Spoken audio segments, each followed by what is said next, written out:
तो दोस्तों A1 पर कुछ सवाल पूछे और बहुत बच्चे जैसे कह रहे थे कि इसका अगर कुछ हिंट्स दे दो आप तो हमारी हेल्प हो जाएगी। तो जैसे एक सवाल था स्ट्रक्चर, फंक्शनलिस्ट, व्यू और एमएन जो श्रीनिवास ने कैसे इंडिया में कंट्रीब्यूट किया। तो ये बहुत ही एक अच्छा सवाल बन जाता है। इसमें ना पॉइंट्स ऐड करो, नंबर निकालो। जब भी स्ट्रक्चर फंक्शनलिज्म या श्रीनिवास पर क्वेश्चन आए तो आपने कुछ बातें पक्का ही लिखनी है। जैसे जो स्ट्रक्चर फंक्शनलिज्म होता है इसमें वर्ड में लिखा हुआ है स्ट्रक्चर, ये स्ट्रक्चर को एक्सप्लोर करता है एंड जब स्ट्रक्चर को एक्सप्लोर करेगा तो कहीं ना कहीं ये बातें करेगा कि स्ट्रक्चर के कंपैरिजंस की। तो कंपैरेटिव आपने बात हमेशा लेकर आनी है। एंड जैसे देखो अब श्रीनिवास अगर जब कोई बात कर रहे हैं तो ये जो फील्ड व्यू में है ना, जाके लोगों के बीच में जाके रह रहे हैं और लोगों के बीच में जाके जान रहे हैं, तो फील्ड व्यू पहली बार भारत में आया, स्ट्रक्चर फंक्शनिज्म लेकर आया। देन यहाँ पर दूसरी बात आप क्या करोगे फील्ड व्यू के बाद, कॉन्टेक्चुअल, कि ना जो अभी इंडोलॉजी को क्रिटिसाइज कर सकते हैं आपकी इंडोलॉजी टेक्सचुअल थी, ये कॉन्टेक्स्ट में बताता है कि कास्ट सिस्टम चाहे किताबों में कुछ और लिखा हो लेकिन ग्राउंड पे कुछ और है। कॉन्टेक्चुअल पक्का बताना है, ठीक है। Field view, contextual view, socio of India, ठीक है। सोशियोलॉजी ऑफ इंडिया पहली बार निकल कर आई, अदरवाइज हम वेस्टर्न मॉडल यहाँ लगा रहे थे, एंथ्रोपोलॉजी के मॉडल्स यहाँ लगा रहे थे, सोशियोलॉजी फॉर इंडिया नहीं थी। एंड जैसे काइंड ऑफ जो भारत की सोशियोलॉजी निकल कर आई, सोशियोलॉजी फॉर इंडिया से सोशियोलॉजी ऑफ इंडिया ऐसे माना गया। ओके, देन यहाँ पर है भारत के इंस्टीट्यूशंस को समझा गया, है ना। तो ये स्ट्रक्चर फंक्शनलिज्म में आप सब चीजें निकाल के लाओ, ये वाले कॉन्टेक्चुअल व्यू, फील्ड व्यू, ये पहली बार आया, सोशो ऑफ इंडिया, ये कुछ इंपॉर्टेंट चीजें। एंड यहाँ पर कंपैरेटिव एनालिसिस की बात पक्का करना, वेस्ट के साथ कंपेयर करते हैं। तो एक चीज यहाँ पर और भी चाहता हूँ मैं, आप जो पक्का ही लिखें वो है अबाउट इंडोलॉजी के साथ इसका जो मेल कैसे करते हैं, इंडोलॉजी से कैसे डिफरेंट है, ठीक है। तो ये एक सवाल, इंपॉर्टेंट सवाल था, इसमें कुछ चीजें हमेशा याद करना। ओके, अब ना यहाँ पर अगर A1 की बात हो रही है तो A1 में एक और क्वेश्चन था कि मल्टी डायमेंशनल अप्रोच से कैसे हम भारत को समझ सकते हैं ना। तो मल्टी डायमेंशन हमारे पास तीन ही तरह की होती हैं, इंडोलॉजी होता है, स्ट्रक्चर फंक्शनलिज्म होता है एंड मार्क्सिस्ट पर्सपेक्टिव, है ना। तो तीनों के प्रोपोनेंट्स भी आप देखते हो। तो इंडोलॉजी में जैसे आप पर्टिकुलरली आप ये लेके आ सकते हो कि ना कि जो पर्टिकुलरली नई नई भाषाओं को यूज़ करके घोड़े के बारे में लिख सकते हो। तो हम नई नई पर्सपेक्टिव निकालते रहते हैं, वेरी जगहों पर हम देखते हैं टेक्स्ट में क्या था, इतिहास के बारे में पता भी चलता है इसमें कि इतिहास में चीज़ कैसी थी।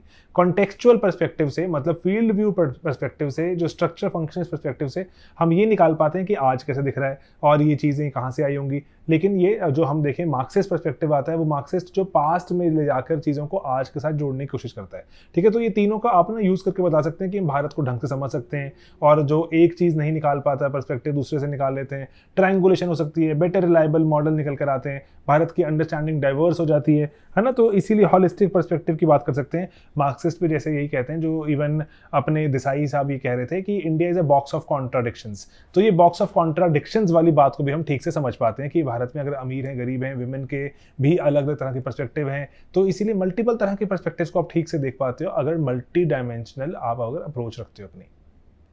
अब दोस्तों जैसे ना यहाँ पे देसाई पर सवाल पूछा गया कि भारतीय फ्रीडम स्ट्रगल को कैसे समझा। उन्होंने किताब भी लिखी थी SBIN, हम पढ़ते भी हैं, पार्ट ऑफ सिलेबस भी है। और ना ये सभी चीज़ें यूट्यूब के हमारे बहुत से वीडियोस में अवेलेबल हैं। अगर हमारा पेड मॉड्यूल वगैरह का पार्ट है तब तो बात अलग है, लेकिन यूट्यूब पर भी इसके बारे में मैंने डिस्कशंस की हुई हैं।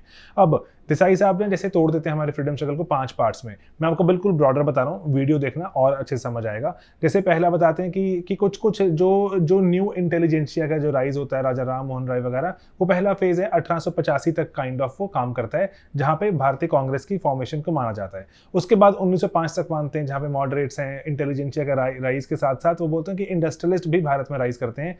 एंड इंडस्ट्रियलिस्ट क्यों मैं बता रहा हूं, क्योंकि अगले फेज में जो एक्सट्रीमिस्ट वाला फेज है 1915 तक का, 5 से 15 वाला, वहां पे एग्रीकल्चरलिस्ट का राइज भी होगा। बहुत सारी जो आप देखेंगे उसके बाद हिस्ट्री में पढ़ते हैं आप कि बहुत सारी किसान सभा वगैरह आ जाती हैं। अब थीसिस एंटी थीसिस की तरह जैसे आप देखें कि अगर एक तरफ पे अगर इंडस्ट्रियलिस्ट का राइज है एंड देन अगर ब्रिटिश उनको जो थोड़ा सप्रेस भी करते हैं भारतीय इंडस्ट्रियलिस्ट को, वहां पर जो एग्रेरियन जो उनका राइज हो रहा है, तो नेक्स्ट जो फेज आती है 15-16 के बाद 1935 तक चलती है, 40 तक चलती है, वो मानते हैं वो है गांधी की एरा, जो कि मानते हैं थीसिस एंटी थीसिस का सिंथेसिस। उन्होंने सबको जोड़ा, उन्होंने किसानों को जोड़ा, जो उन्होंने इंडस्ट्रियलिस्ट को जोड़ा, उन्होंने अमीर गरीब को, विमेन मेन को, है ना। ऐसे आप डाइवर्स तरह से दिखा सकते हैं कि गांधी की एरा को जो एक तरह सिंथेसिस है। उसके बाद वो जो मूवमेंट 1940 ऑनवर्ड्स बहुत मासिफाई हो जाती है एंड मासिफिकेशन के चलते जब वो बताते हैं कि पर्टिकुलरली कि वहां पर जो 1947 तक भारत अलग अलग तरह से विभिन्न जो लोग अपने स्पेसिफिक इंटरेस्ट्स को लेकर भारत की आज़ादी चाहते हैं, किसी को कुछ चाहिए, किसी को कुछ चाहिए। इसका क्रिटिसिज्म बहुत लोग हमने लिखे हुए हैं, जैसे रामचंद्र गुहा बोलते हैं कि गांधी को आपने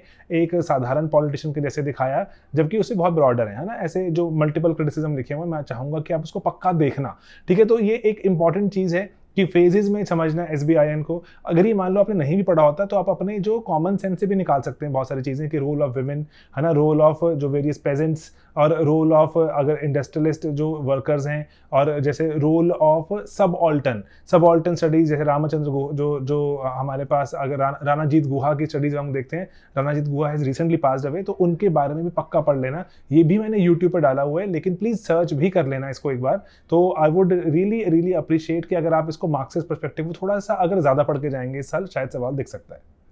तो दोस्तों यहाँ पर ना अब योगेंद्र सिंह पर सवाल था, जैसे कि योगेंद्र सिंह के पर्सपेक्टिव को समझा दो। मैं आपको क्विक चाहता हूँ, उसमें कुछ पॉइंट्स मिस मत करना। योगेंद्र सिंह को IPO माना जाता है। IPO मतलब वो क्रिटिसाइज करते हैं कि जितनी भी पुरानी थियरीज थी सभी टुकड़ों में एग्जिस्ट करती हैं, प्रिसाइज नहीं है। तो ये इंटीग्रेटर हैं, बहुत सारे लिटिल ट्रेडिशन, ग्रेट ट्रेडिशन, हेट्रोजेनेटिक, ऑर्थोजेनेटिक, है ना, बहुत सारे चेंजेस को इकट्ठा कर देंगे एक मॉडल में।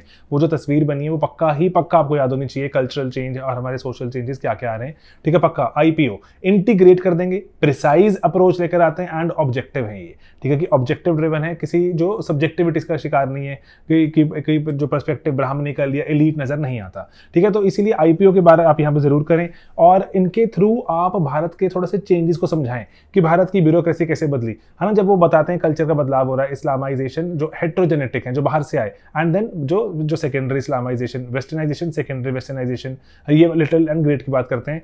एंड देन उसके बाद अगर वो बताते हैं कि ऑर्थोजेनेटिक, बीच में से भी कुछ बदलाव आए, हमने खुद को रिफॉर्म किया, जैसे कि पर्टिकुलरली आप जैसे अगर हम देखते हैं कि वेरियस रिफॉर्म मूवमेंट चलती रहती हैं, एंड जो उसके बाद अगर हम देखते हैं कि जो बुद्धिज्म, जैनिज्म, इवन की भक्ति मूवमेंट, इसका भी एग्जांपल कोट करते हैं। इनको मॉडर्न डे इंडिया में भी बताएं कि कैसे मॉडर्न डे इंडिया में भी अभी ये नजर आती हैं, जैसे कि आपकी political, economical, social, technological, environmental, legal, pastel analysis करें कहाँ कहाँ बदलाव देखने को मिलता है। एंड सबसे इंपॉर्टेंट है अडाप्को का यूज करना, कि ये मॉडर्निटी किस तरह से हम समझ सकते हैं योगेंद्र सिंह का फ्रेमवर्क लेकर, कि भारत में को एग्जिस्टेंस है डाइवर्स तरह की चीजों की, एंड डाइवर्स थियरीज लगती हैं, लेकिन जो योगेंद्र सिंह की थियरी है थोड़ा इकट्ठा कर देती है। इसका क्रिटिसिज्म भी डेफिनेटली आप लिख सकते हैं। तो अब ना महात्मा गांधी जी की राइटिंग्स पर सवाल था, आप जो आपको लगती है बढ़िया बता दो, है ना। बहुत बार UPSC पूछता है, कभी एथिक्स में, कभी एसए में, कहीं कहीं पूछता रहता है।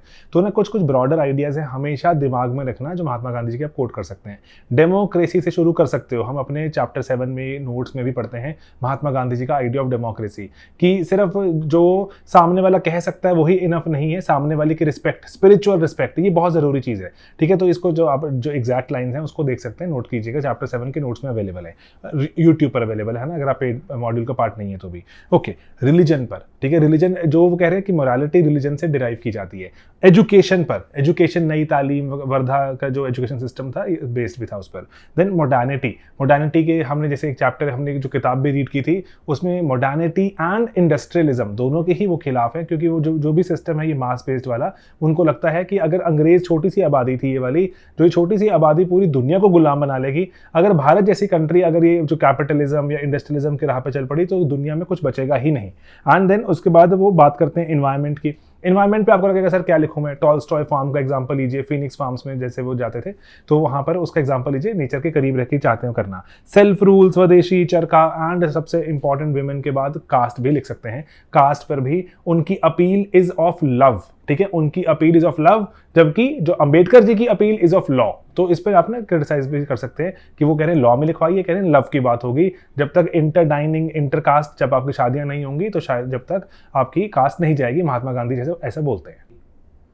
अब एक सवाल था कि जो हिंदू रिफॉर्म मूवमेंट्स की बात की गई थी, कोई भी इतिहास से लेके दो बता दो, है ना, बहुत सारे एग्जिस्ट करते हैं हिस्ट्री में, अनगिनत पढ़ते हो तो ना। लेकिन मैं चाहूंगा कि कुछ पैरामीटर्स पर आप इसके बारे में बात पक्का करना कि जो रिफॉर्म मूवमेंट्स होती हैं वो रिक्वायरमेंट क्यों आई, है ना। जैसे जब आज़ादी के पहले बहुत सारे जो रिलीजियस रिफॉर्म मूवमेंट्स थी, सोशल रिफॉर्म मूवमेंट्स से क्यों आई, तो यहाँ पे कुछ पॉइंट्स मैंने जॉट डाउन किए, मैं आपको चाहता हूँ बताना कि फीचर्स होते हैं रिफॉर्म मूवमेंट्स के, किसी चीज़ों पर काम करती हैं। पहली बात तो वो है कि ना अंग्रेजी हुकूमत हम पे राज कर रही थी, तो अगर हमें उनको उखाड़ फेंकना था तो खुद को थोड़ा कॉन्फिडेंस चाहिए, एंड पर्टिकुलरली हम बता रहे हैं कि येस हम खुद को इंप्रूव कर रहे हैं, हम किसी से कम नहीं है ना। पहली बात तो है कि सेल्फ जो कॉन्फिडेंस, रिस्पेक्ट वगैरह बढ़ती है।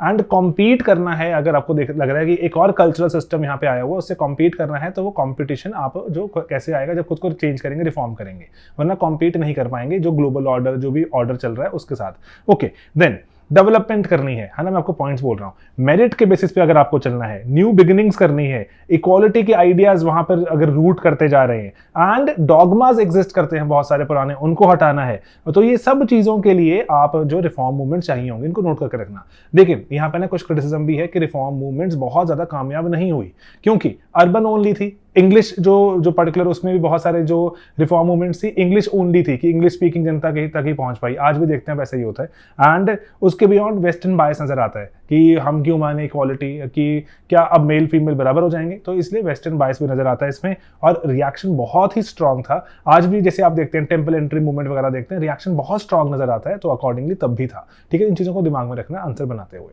दोस्तों एक ना सवाल है यहाँ पर जो पेपर 1 के हमने क्वेश्चन पूछा आपसे कि पेंडेमिक ने कैसे स्कोप ऑफ सोशो को बदल दिया, तो ना यहाँ पे कुछ पॉइंटर्स हैं दिमाग में रखने जरूरी हैं जिनके बेसिस पर आप लिखो। मैं आपको थिंकर्स एक्सेट्रा तो बीच में नहीं कोट कर पाऊंगा, है ना, तो यहाँ पर आप इसको समझ के देखें कि कैसे पेंडेमिक ने बदला आइडियाज। सबसे पहला जैसे कि आपने देखा वर्क फ्रॉम होम स्टैब्लिश हुआ, वर्क फ्रॉम होम में डबल बर्डन की बात कर देना कि विमेन का बर्डन बढ़ गया, केयर गिविंग का बर्डन बढ़ गया।